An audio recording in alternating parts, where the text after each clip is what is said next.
നമ്മളെ വീട്ടിൽ നിന്ന് കൊണ്ടുപോകുന്ന പഴയ സാധനങ്ങൾ ഹിന്ദിക്കാരെ നമ്മളെ വീട്ടിൽ വന്നിട്ട് പഴയ സാധനങ്ങൾ ഓരോ സ്ഥാപനങ്ങൾക്ക് മറ്റൊക്കെ പറഞ്ഞ് കൊണ്ടുപോകുന്ന ഡ്രസ്സുകൾ മൊത്തം ഇവിടെ ക്ലീൻ ചെയ്ത് പിന്നെ കംപ്ലൈൻറ്റൊക്കെ തീർത്ത് ഇവിടെ വിൽക്കട്ടെ. 10 റുപ്യ 20 റുപ്യ 30 റുപ്യൊക്കെയാണ് ഇവിടെ ജീൻസ് അതുപോലത്തെ ഷർട്ടൊക്കെ കിട്ടുന്നതൊക്കെ. ഇതൊരു വമ്പൻ സംഭവമാണ്. 100 കണക്കിന് കച്ചവടക്കാർ 2 സൈഡിലായിട്ട് ഒരു രാവിലെ ഒരു 9 മണിയാകുമ്പോഴേക്കും എല്ലാ കച്ചവടവും കഴിയും. കാരണം അപ്പോഴേക്കും മറ്റുള്ള ഈ തെരുവിലുള്ള ബാക്കിയുള്ള കച്ചവടക്കാരൊക്കെ ആക്റ്റീവ് ആവുന്ന സമയത്ത് ഇവരൊക്കെ ഇവിടുന്ന് എടുത്ത് പോകും. അതേമാതിരി രാവിലെ വീണ്ടും തുടങ്ങും.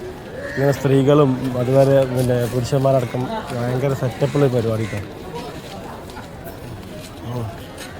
ഇത് ബൾക്കായിട്ടും കൊടുക്കും, പിന്നെ അതുപോലെ തന്നെ റീറ്റെയിലും കൊടുക്കും. ഇവിടുന്ന് എടുത്തിട്ട് തന്നെ എന്ത് ചെയ്യും, ചില ആൾക്കാർ വലിയ വണ്ടിയിൽ കൊണ്ടുപോയിട്ട് റിക്ഷ പോലത്തെ വണ്ടി കൊണ്ടുപോയിട്ട് രണ്ടാമത് വീണ്ടും പോലെ വിൽക്കും. ഇവിടുന്ന് ഒരു 20 റുപ്യക്ക് എടുത്തിട്ട് അവിടെ 50 റുപ്യ കൊടുക്കുന്ന രീതിയിൽ. അതായത് പിന്നെ പഴയ ഡ്രസ്സുകളൊക്കെ മൊത്തം ഇങ്ങോട്ടാണ് വരുന്നതെന്ന് ഞാൻ മനസ്സിലാക്കുന്നത് കേട്ടോ.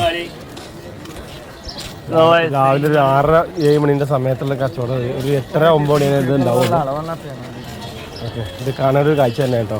കാരണം ഇവിടെ മുംബൈ ജീവിക്കാൻ പറ്റുന്ന ഓരോ പണികളാണ്. അല്ല 4 ഭാഗത്തും എല്ലാ ഭാഗത്തും ഉണ്ട്. ഇവിടുന്ന് അങ്ങോട്ടും എല്ലാ ഗല്ലിയിലും ഉണ്ടോ.